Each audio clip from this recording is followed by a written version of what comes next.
ich möchte wohnen. Ich möchte hier wohnen.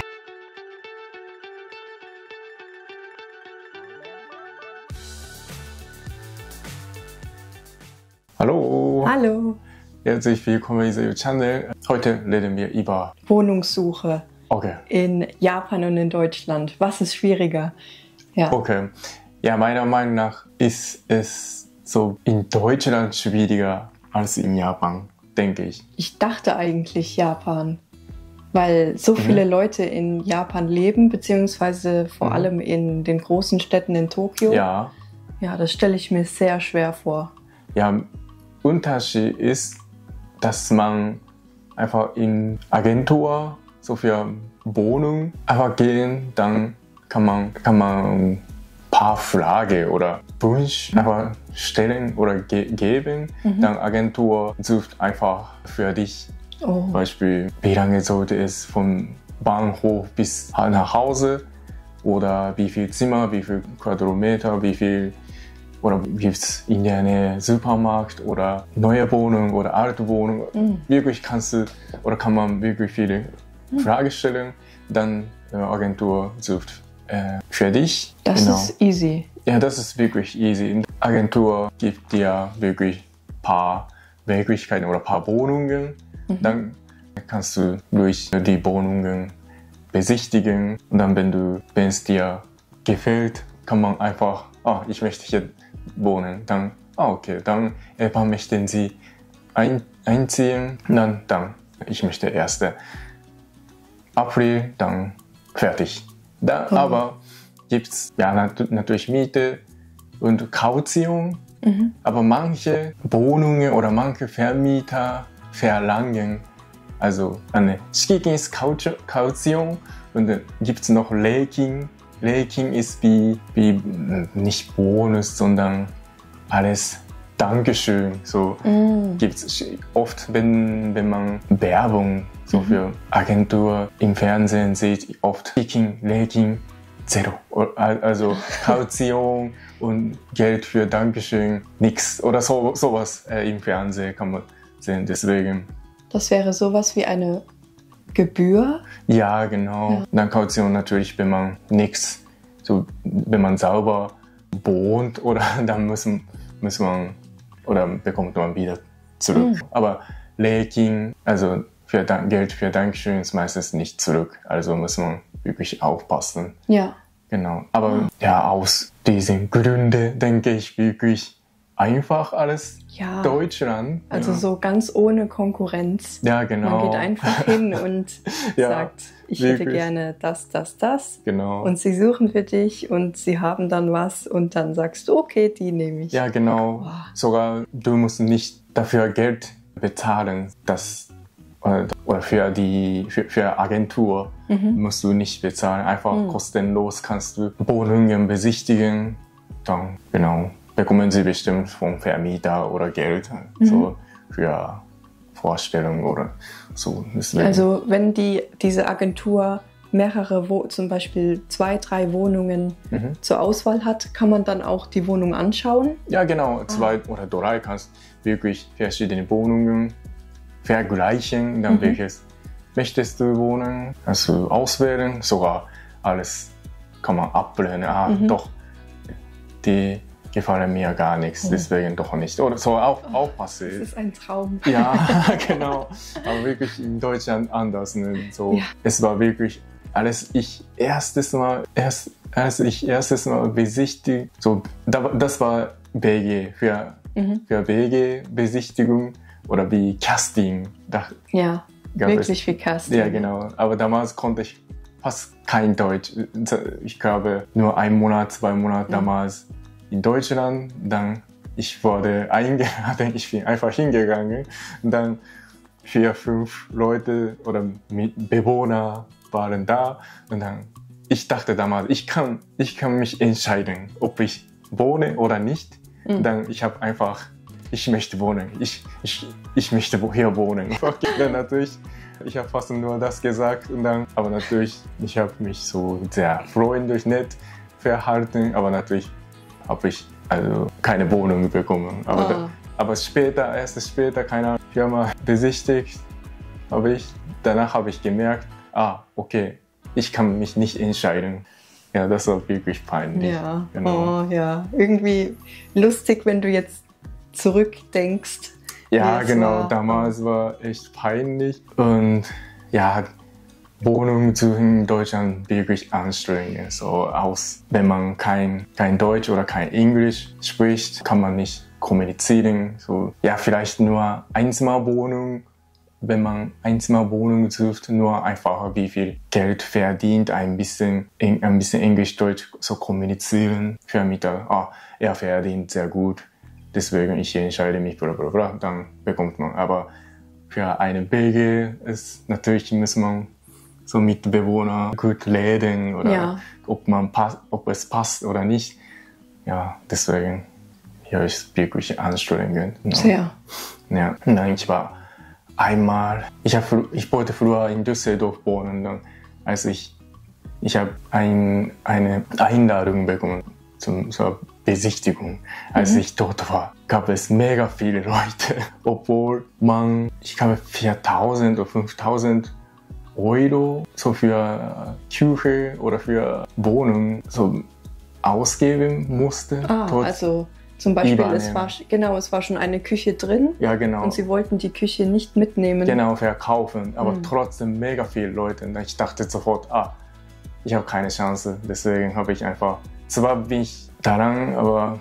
Du bist hingegangen? Ja, aber trotzdem wollte ich sofort, nee, ich wollte hier nicht wohnen oder ich habe bestimmt keine Chance. Deswegen habe ich sofort aufgegeben. Ja. Aber der Vermieter war auch sehr unfreundlich. Ich weiß nicht, er hat wirklich zu viele Leute eingeladen. Dann, er hatte keine Bock mehr. So, deswegen, ja, egal. Einfach schwierig in Deutschland eine Wohnung zu bekommen. Und noch alles Ausländer ist es natürlich schwierig, Einladungen zu bekommen.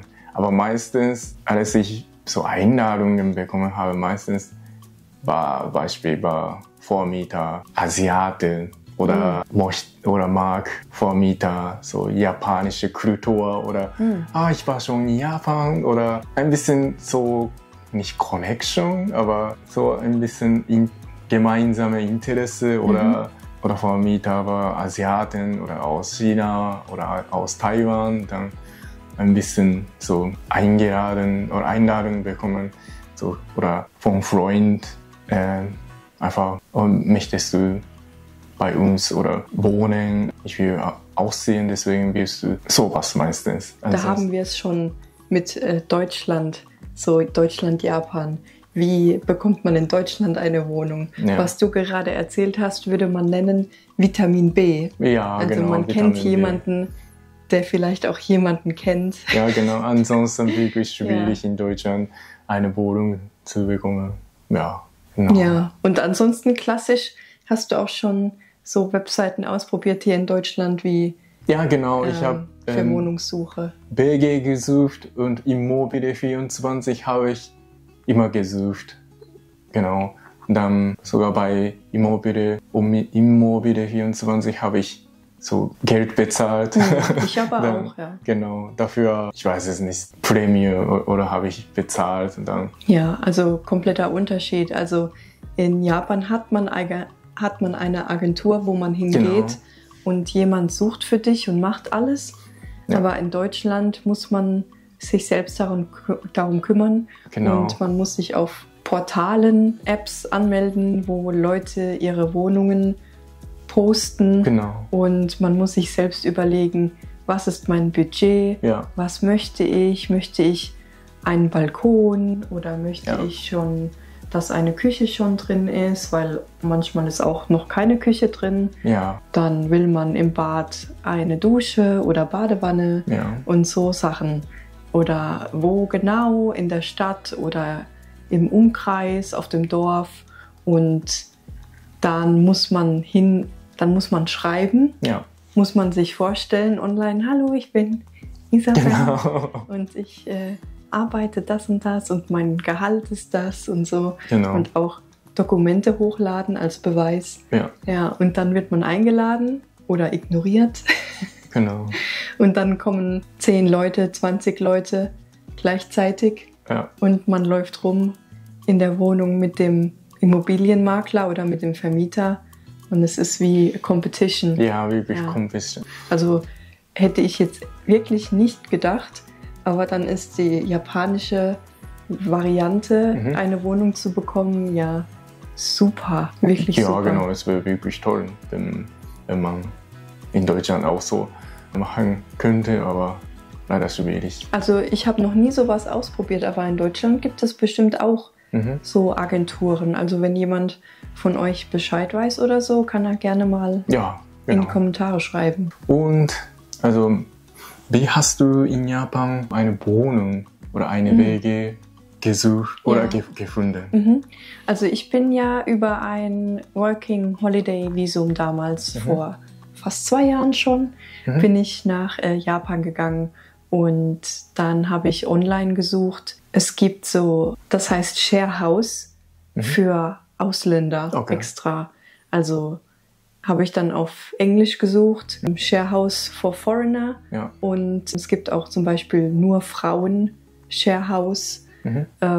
Dort habe ich dann über eine Webseite mein Haus gefunden. Da konnte ich dann eingeben, was möchte ich für einen Umkreis, also in welcher Stadt, welches Viertel und die Nähe zum Bahnhof ist auch ganz wichtig in Japan. Je näher man an einem Bahnhof wohnt, umso teurer wird die Wohnung. Auf jeden Fall, ja. Und dann habe ich mit meinem Budget, was ich mir vorgestellt hatte, habe ich dann ein Zimmer bekommen in einem Sharehouse und das war auch sehr einfach, muss ich sagen. Also ich war damals noch in Deutschland, als ich das gesucht habe, also ich musste dafür nicht in Japan sein. Oh, okay, das finde ich gut. Ja, also ich hatte die Wohnung schon, bevor ich nach Japan gekommen bin und dann bin ich hingeflogen, habe in der Nähe der Agentur meine erste Nacht gehabt im Hotel. Bin dann hingegangen und habe in der Agentur den Schlüssel abgeholt. Ja. Dort gab es dann nochmal so eine Erklärung der Hausregeln. Ja. Dann habe ich unterschrieben, den Schlüssel bekommen und bin dann zur Wohnung gefahren und hatte direkt nach dem ersten Tag die Wohnung. Konnte direkt einziehen. Oh, das finde ich gut. Ja, und die Wohnung war auch, also das Zimmer, es war nur ein Zimmer, das war schon mit Möbeln. Okay. Also ich musste damals nur meinen Koffer mitbringen. Es gibt aber auch die Möglichkeit, wenn man eine Wohnung möchte und kein Zimmer in einem Sharehouse, gibt es auch Agenturen, so wie du erzählt hast, die extra für Ausländer auch arbeiten. Ja. Ja, das heißt, sie können Englisch und helfen dann auch bei Ausländern, eine Wohnung in Japan zu finden. Ja. Das finde ich wirklich gut. Als ich hier in Deutschland gekommen bin, habe ich auch über Sprachschule Wohnung gefunden oder ich habe extra in Japan so über Sprachschule so für 3 Monate so eine Wohnung, eine WG oder Studentenwohnheim oder Schülerwohnheim habe ich 3 Monate gebucht. Dann ich habe WG gewohnt. Es war wirklich so witzig und ich habe ein Mädchen und ich weiß es nicht, aus Tunesien oder aus Marokko, ich weiß es nicht. Eine erste Woche er war allein, dann zweite Woche war zu zweit, sein Freund war da. Dann dritte war noch ein anderer Freund auch dabei. Ach, Sie haben sich alle gekannt? Ja, also in einem Zimmer haben sie geschlafen, aber das war nur 12 Quadratmeter. Ja, war das erlaubt? Eigentlich nicht so laut, das war mega laut. Dann, ich hätte fast beschwert oder Schule so melden oder beschweren. Ja. Und dann 4. Woche war seine Mama auch dabei. Was? Also seine Mama und noch 3 Leute. Dann, das war mega laut, deswegen wollte ich die Schule sagen, aber nächste Woche waren sie weg, einfach verschwunden. Deswegen zum Glück war ruhig, aber es war wirklich interessant. Ja, vielleicht nur besucht. Ja, oder Geld sparen oder so, denke ich. Ja, 2 meiner Geschwister haben mich auch mal besucht in Japan, aber mein Zimmer war so klein, da konnte nur ich übernachten. Ja. Und das war auch verboten, das waren die Hausregeln. Ah, okay. Es ist auch wichtig, dass man sich daran hält, weil wenn man erwischt wird, wird das Zimmer gekündigt sofort.